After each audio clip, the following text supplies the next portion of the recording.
Okay, it's me again. Two things on one day is unusual, but I'll take the challenge. Yeah. This topic is kind of unusual in the sense that we have a gentleman, and on top of it, it's interesting to talk around over here because there's a city called Burlingame.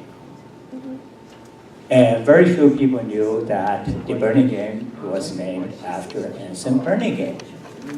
And then the question is, who the heck is he? So I'm going to tell you a little bit about him and why is it significant under this context.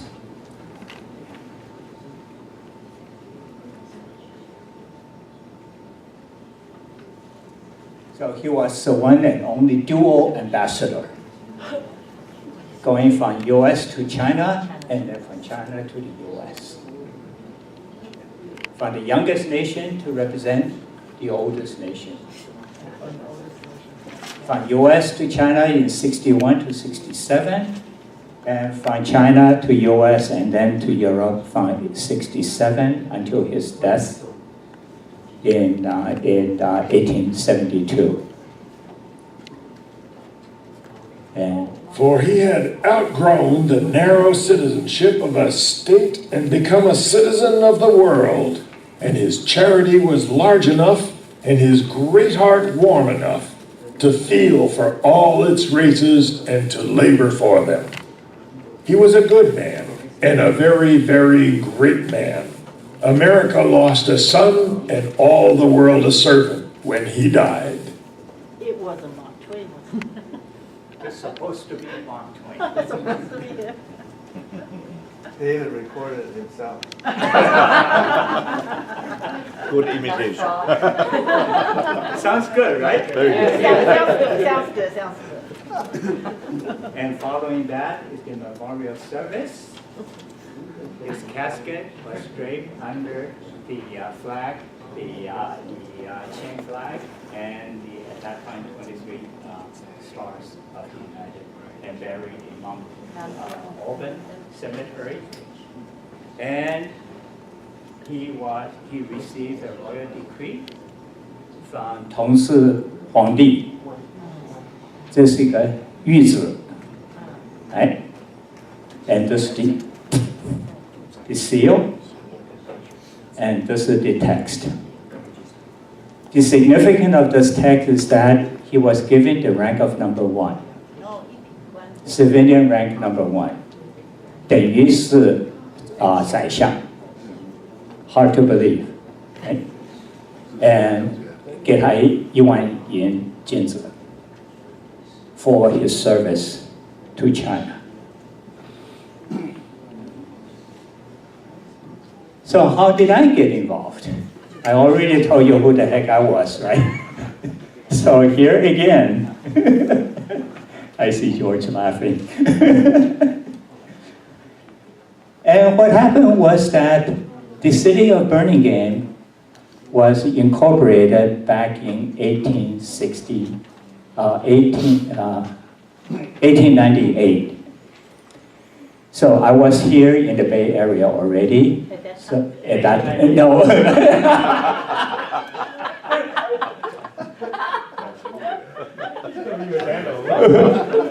So a century later,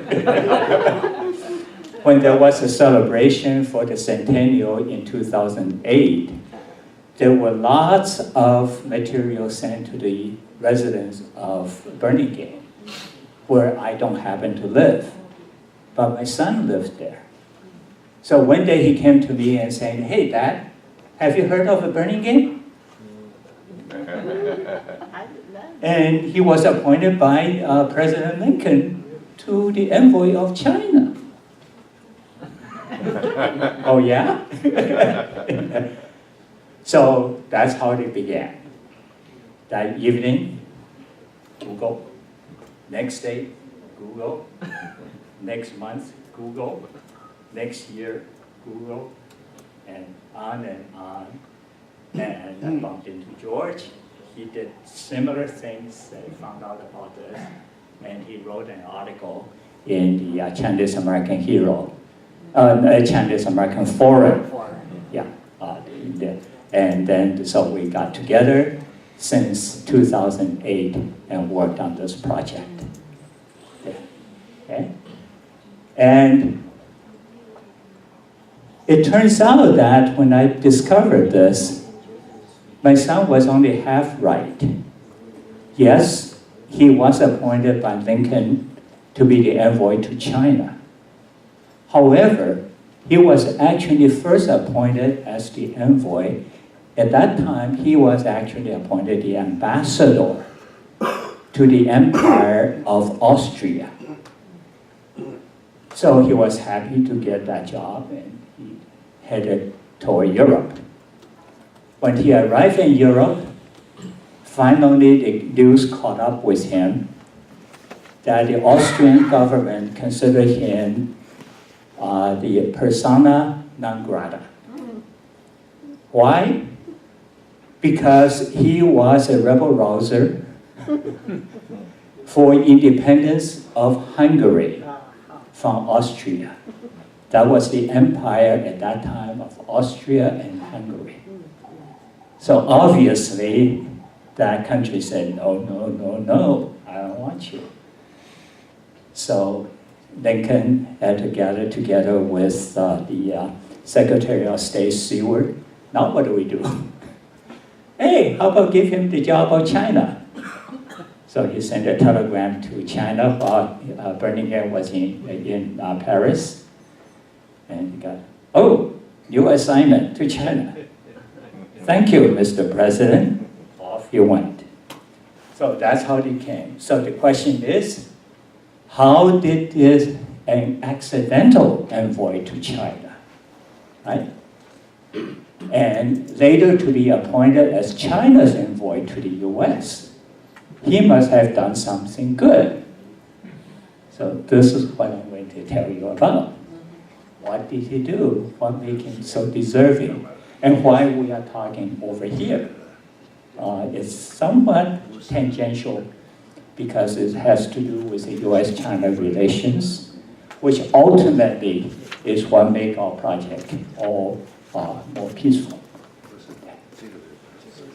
So what was the condition back then in there that Burlingame went into?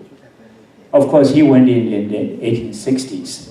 First, it was the Opium War, the first Opium War with Britain there, and China lost, of course, we all know that. Ceded Hong Kong to Britain. The opened the 5 ports for opium trade, right? Yeah. And extraterritoriality, which basically says that they have a legation, and anything happening inside legation is none of the local business. They can do anything they want and run back to the legation, they're free. Yeah. And paid a gigantic war compensation. Yeah. At the local price, I looked it up, $15 per gram comes to $250 million at the current market price. Yeah. It's a huge humanitarian the humiliation to a proud country. Yeah. And then, if that's not enough, there was the second one. And the cause of that, it can be debated, but one of the things that people said is that, well, the treaty was written in English, but there's also a version written in Chinese. Apparently, the two versions are not identical. The Brits don't understand Chinese, right? And they just took whatever they thought. So the English had a certain requirements of payment and all that type of thing. And China said, oh, I can delay this for no, it's not there in the Chinese version type of thing. But nevertheless, that was a part of the cause of, hey, look, you didn't pay enough, quickly enough type of thing. There goes the second in there. And united with France, and then later US joined in also. And Russia is also one of them. There are 4 countries Right. But initially there was those three, and then Russia came afterwards. The compensation did not. But maybe those are the fine details that I need to correct. There. Okay. And then inside there, that's the occurrence of our country. They burned and looted the summer palace in there, and Shen Huangdi died from worrying about that. And then provided foreign legation. This is the first time to have the foreign legation right in the capital. They forced into it. Okay. And then opened an additional port for trade. Of course, an important one to the British is the opium. And this is the interesting aspect. Somewhere along the way they say that we can ship the indentured Chinese to North America. And one of the consequences of that was the building of the Transcontinental Railroad. And then when that was all completed, they got kicked out in the beginning of the Chinese Exclusion Act and all that type of stuff. Yeah. And of course, caused the internal chaos and instability, in particular, the Taiping Rebellion. Yeah. So that's the circumstances from which Mr. Burlingame came to China in 1861. He was completely unprepared. He didn't know anything about China. He heard of all this in there. So when he arrived in Hong Kong, he got his staff from at that time probably Shanghai before going to Beijing to come down and say that, what's going on in China? And they talked about it. He decided that instead of taking a ship or steamer to Beijing directly, he took the land route. He wanted to know what's going on. See, just think about it. Someone who wants to know because that's his job. So he took almost 10 months from Shanghai to Beijing, seeing what the ordinary Chinese go through, seeing some of the legations, the European legations, the luxury that they lived under, the inequalities that he has seen throughout his trip from the south to Beijing. So by the time he arrived in Beijing, he was to negotiate with Prince Gongqing Wang, because at that time you cannot see the emperor. And the reason was very simple. China demands that if you see the emperor, you have to prostrate. And the Westerners, in no way. The best they can do is doing this, right? So you cannot see the emperor. So you deliver to this Prince Gong there. So that's how he understood China there. So another way of sharing the situation there is that he was humiliated by the Opium War. And the first and second, in there, I pushed too fast. The burning of the Yiheyuan and Yuanmingyuan, as the consequence of the Second War. It got carved up by the Western countries. People got addicted with opium, and there was chaos, complete chaos, particularly from the Taiping in there. So that's when he arrived. So when he arrived and he understood the condition a lot more than many of the European or any of the officials that will be representing their countries there. So as the envoy, and the reason the term envoy was created was that China was not equal to the Western countries. So there was not an exchange of ambassador. But for all practical purposes, Anson Burlingame was an ambassador without the title of being the ambassadorial position there. So he knew the situation there is always concession, right? You want, you demand, you get more, and you demand more, you demand more. So he started saying that, how about we cooperate? What? You cooperate with China? You know, that's unheard of from the arrogant Europeans, right? Or the white, spoke treaties in a fair and equitable way. Equitable? Advocated China's sovereignty and territorial integrity? Unheard of. And the best that he did, we all know talk is cheap. I believe in democracy, I believe in anti-slavery, and then you do something else. And in this particular case, he demonstrated the equality of man in China. By that he meant he actually held his court, accepted the witness of the local Chinese. Think about it. They have the legation. No Chinese can go in. Yet he accepted, not back even in China, in the US at that time. Right? The blacks cannot testify against the whites. Okay. But yet in China, he accepted the witness testimony of the local Chinese. And once you do that, guess what? Now you have, if you believe in it, all these local Chinese said, this guy, David Williams, killed the 3 Chinese in there.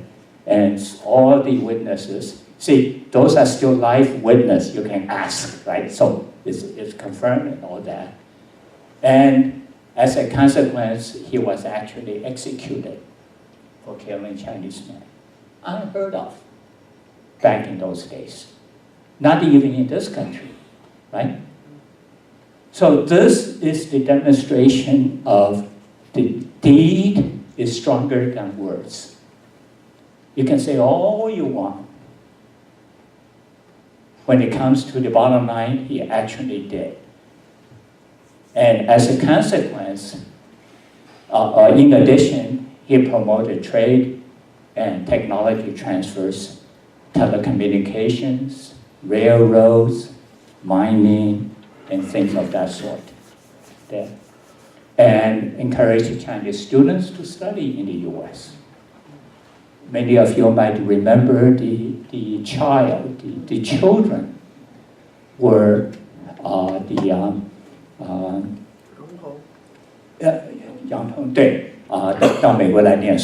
These are high school kids in there. A delegation of about 100-some Chinese boys, all boys at that time. And they came here and adapted very well, playing baseball and other things in there. So he was the one that really encouraged the mutual exchange. Very similar to what President Obama is doing with the 10,000 strong, 100,000 strong. Or is it 100,000 or 300,000 strong? I forgot of sending Americans, college students to China. So, and then after a few years in China, he took a home leave. There. That was after the assassination of President Lincoln. He wanted to know what's happening in his home firm. So he took a leave. And in those days, a leave means a whole year. A year and a half. So he spoke to Prince Gong about potentially a delegation to the US, just plant a seed there. Prince Gong didn't know what to do with that. Passed through San Francisco, talking about it and all that. spoke favorably as a representative of China in New York, Washington, D.C., and other places. And he thought about resigning to take over his original spot. I forgot to mention that before he was assigned there, he was he initially was a senator from the Commonwealth of Massachusetts, and then later became a congressman from Massachusetts in there.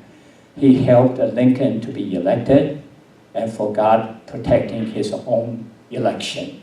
So he lost the election, and the consolation prize was to send him to China by the president. So those were all the funny things going on. And the secretary said that, hey, stay on there. Too much turmoil going on, both at home and in China. You're doing a good job. So he passed, going back, he passed through San Francisco again, and his image started to become more and more in there. And then he met many local, and this is the beginning of the potential. He bought some land around here, which later became Burlingame. But he never lived here, as you would know. In there, he went through Hawaii on his way back from China, through Hawaii to Japan and then to China. And things will happen that there's a guy by the name of Clemens, Samuel Clemens, who wrote a book called A Jumping Brook over the Calabasas County. It's a children's book. And it turns out that Anson Burlingame's son, Edward, heard about this. And he found out that Samuel Clemens was in Hawaii. Hey, Dad, how about we go see him? So they tried to, they sent a message and saying that we would like to see you. Clemens didn't know what to do. He was kind of sick at that particular time. So that's how they met. But the events would turn very interesting. Just around that particular time, 13 sailors got drifted onto Hawaii from a disaster overseas with 43 days without food. Big news. They were sent to the local hospitals to take care of it and all that. And Clemens says, this is big news. But he was sick. He could go to the hospital. And the events would have it, Mr. Burlingame knew the significance of this event. He took his son, Edward, with a stretcher, went to Clemens' home. Hey, Sam, get on the cot. They carried him to the hospital. Burlingame asked the questions of the sailor. Clemens wrote it down. Burlingame was his mouthpiece. Clemens, later known as Mark Twain, wrote it down. He finished the interview, and then after the interview, he wrote it overnight. And then, of course, it turns out that the Samuel Clemens, also known as Mark Twain, was a reporter from the San Francisco Journal, assigned to Hawaii on special project. Yeah, just a bunch of lucky coincidences. And Sacramento. Okay, it's in the. So that's leading to this. Okay, the Sacramento Union. I'm scared to push. Okay, 1866. In July 1866, burning of the clipper ship Hornet at sea, and then this was sent through the telegram to the rest of the country. Big news. All of a sudden, Clemens became a journalist, well-known journalist. And so they interacted a little bit more, and before Burlingame left, he gave Clemens advice.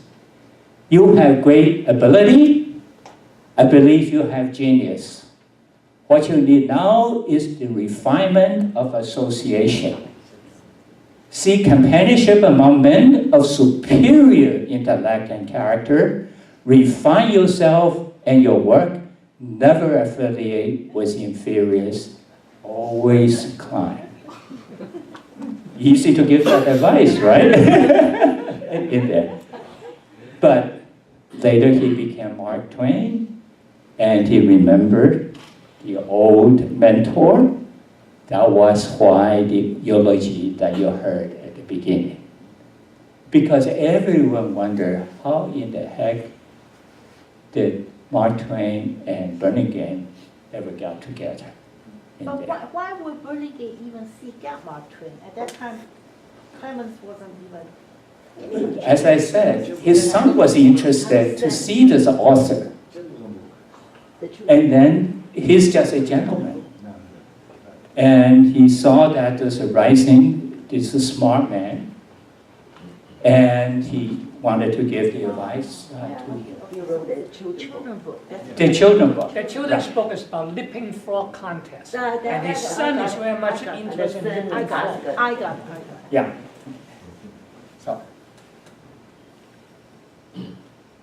So what was his contributions?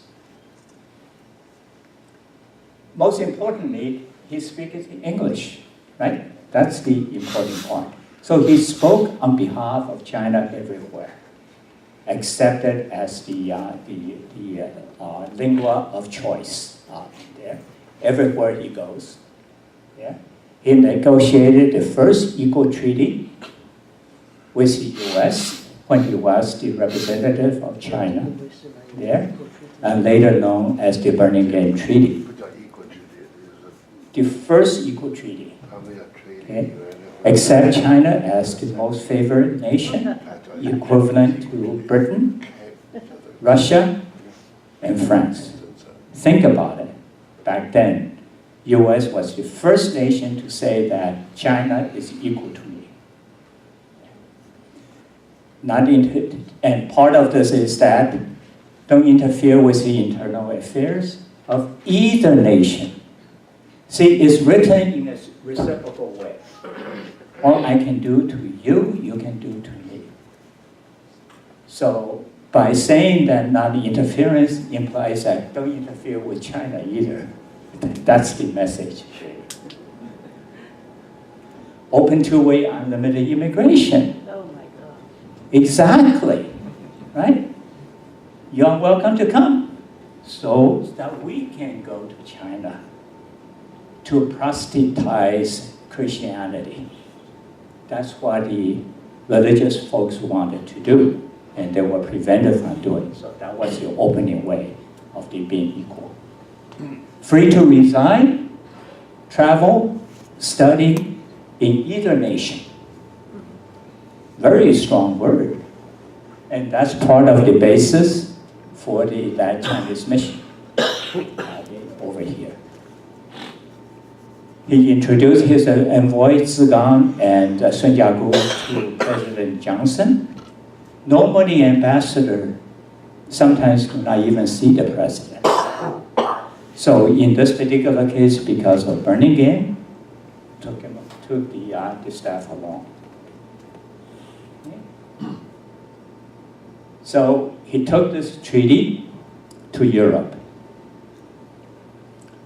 First to United Kingdom to see Victoria. Hey, of course it can be this. Hey, Victoria, Your Majesty, there. I have negotiated a treaty with the U.S. And how would you like to sign up to this? Something like that in there. Queen Victoria obviously could not say no, and do the right. You know, what's wrong with you, type of thing. But like anything else in diplomacy, oh yeah, and do nothing. And Burlingame got the message. So he went to France, saw the Emperor Napoleon. And by the way, he had a staff that from Britain and from France. I'll mention the two staff that he went there. Same thing, right? Mr. Emperor, I have negotiated this treaty with the US, and here are some of the conditions in there. How would you like to sign up? Oh yeah, great job. Oh yeah, in there. And keep on waiting. I'll respond to you. Yeah, you sit there. And he knows what the message was. So he went down to Prussia, see King William on behalf of China, and then he went to Russia, met the Tsar Alexander II, same thing in there.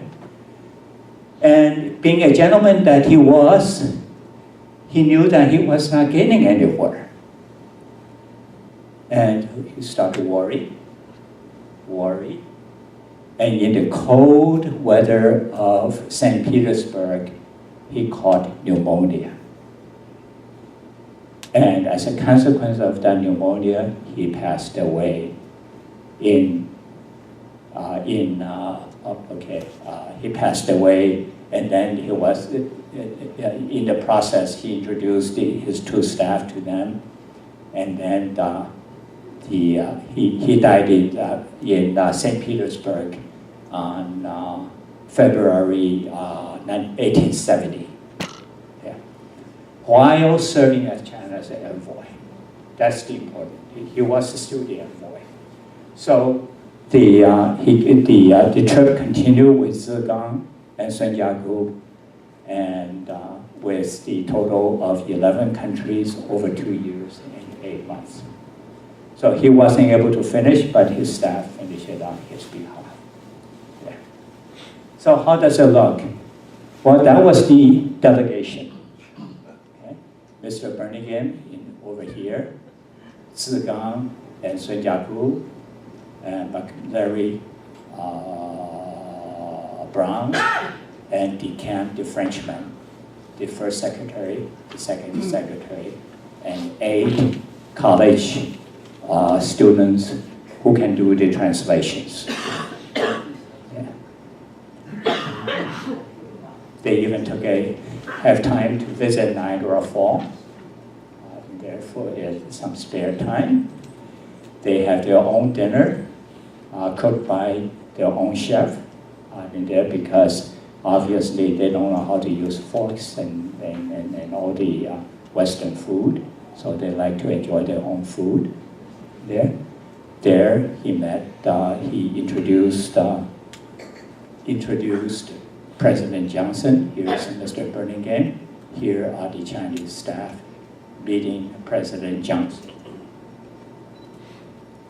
Same thing in Napoleon. Here's Napoleon, and here's Mr. Burlingame, and here is his 2 Chinese staff with pigtails.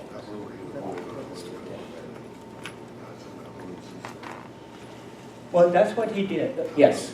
David, Burlingame stayed in China for 3 years, right? No, 6 years. 6 years. What made him become who he was? Such a good friend to China. What happened? Did anything happen to him when he was China, or he was such a man already before he went to China? I mean, so many Caucasians come to China and not even learn. That's why I use a particular example of deeds is stronger than word by practicing equality. Yeah, but he practicing. What made him do that? Because he was a strong believer in abolitionist, anti-slavery. He truly believed on the equality of men, and what he did was to extend from the equality of men to the equality of nation. Well, That was the extension. He's 160 years ahead of our 200 years ahead. Oh, yeah. of time. And we don't have such persons now? Correct. Well, that's the sad part. Yeah, you're correct. He was a Renaissance man way above, way before I think the ordinary man. I think this is a very good point. Yeah. This is why David and I and Don, this is why we're so interested, we're talking about preserving history, right? And yet, most Americans do not know Burlingame. That's right. In fact, if you were to go to, I won't name names, but he was a former #2 man in the State Department, and he was an ambassador to one of the major countries. He's now a scholar at Stanford, and one day I went up to him and said, "What about Anson Burlingame?" And he looked at me and says, "Who's he?" So I think it's a great value. I mean, that's why David's spending so much time introducing the story. It's a great story to be told in this country, and it's fair to say, in China, more people know about Pu Anchen than Americans know about Burlingame. I think for Americans, I suggest we ought to have David's talk written up, published somewhere, at least for the Californians. I didn't know anything about it. At least should let Burlingame people know more about him. I think we should not be, it's very nice, but we should not be too idealistic, because we have to look at it through the perspective of American economy and American politics. I'm sure the free immigration was due to the need of cheap labor in the United States. I think he was just an envoy of the representative of the American policy. His individual belief, I believe, is probably like what you said, but his boss would not allow him to go wild in diplomacy on his personal belief. He must be executing something for the United States government, and he was trying to climb, because at that time, United States was not the major power. The major powers were Europeans. And he, like his advice, he was trying to climb for his country. So we should not be, we really should put him in the perspective of the U.S. politics there. That's okay, that's okay. Yeah. Well, I think we should make up a story as much as we can, because we need to change the international, this climate. We find angles. Just like yesterday, you weren't here. We find a Republican representative here. We were trying to get into their mindset, okay, recognize the importance. We need to take the American politicians into China, remember the Burma Rule, remember all the good old days. Whatever we can, we should renew that, so we'll break the alliances between Japan and the U.S. So we need to find angles. Doesn't matter if it's idealistic or whatever, but if we find an angle, use the entry point, then push that as a way to say, okay, you forget about this, but actually you did something good. This is also your perspective. Yeah. So that doesn't matter. It's just like we'll be old friends or family, blah blah blah. But if we with that, then we make up the new relations. But let me just add that the lady is absolutely correct at the time. Okay, so two things he was fortunate. His Secretary of State believed in him very strongly, and President Lincoln believed him very strongly, even though he died early in there. So he had the support. So before he took the job from China, he got the permission from the Secretary of State and President Johnson. Let me just quickly add, Vicky is right in one sense, which is to question some of the motivation, but in today's context, we don't really need to know or understand what really happened. It's what he symbolizes that's important. And there is a real tangible accomplishment on what he symbolized, which is that Rong Hong or Yong-wing, yeah. Yong-wing was the first guy to graduate from Yale University. He went back and he pushed to have young Chinese come over to be educated in the U.S. And because the Burlingame Treaty was already in place in 1867, or 68, that's why Zheng Guofan agreed to send 120 young men, actually they were boys, average age 12 years old, to come and be educated in the U.S. And by the time these young men went back to China, they became very important in the Republic government under Yuan Shikai, but also under the Kuoming Zhenfu.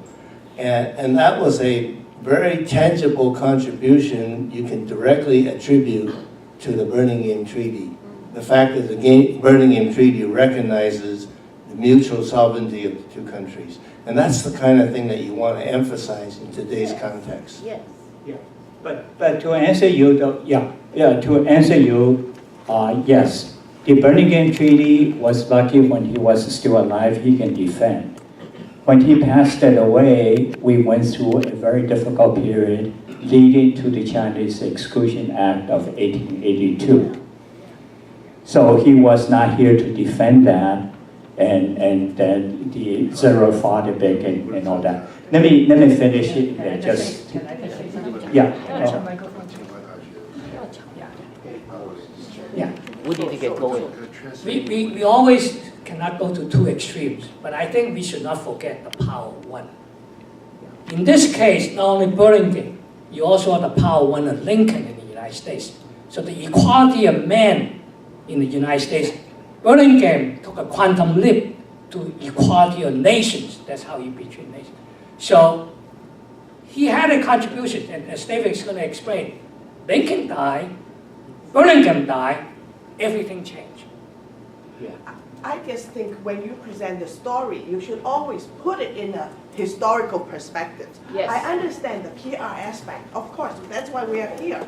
But you are making it sound too much like a fairy tale. This angel suddenly descends on China.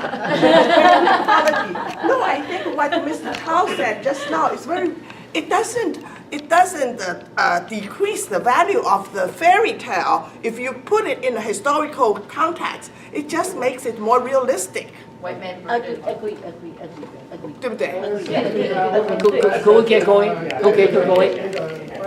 So what are we going to do about it? You know, more publications and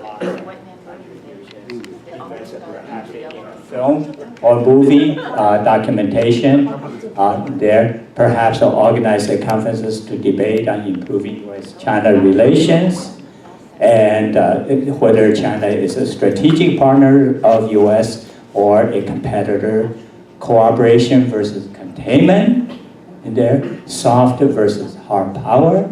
All these can be discussed. And we would like to, if funding is available, to create an Anson Burlingame Award for the best American who have improved the U.S.-China relations, and our problem has been the chicken egg issue. When you have a name of Anson Burlingame Award, people say, who is he? So we need to publicize on who he is. First, the best American, and perhaps even the best person improving Asia-Pacific region. And finally, my little peep saying, if we can name the airport as the Burlingame International Airport. That won't happen, but it's a nice dream. So, same thing again, those who cannot remember, past, and thank you.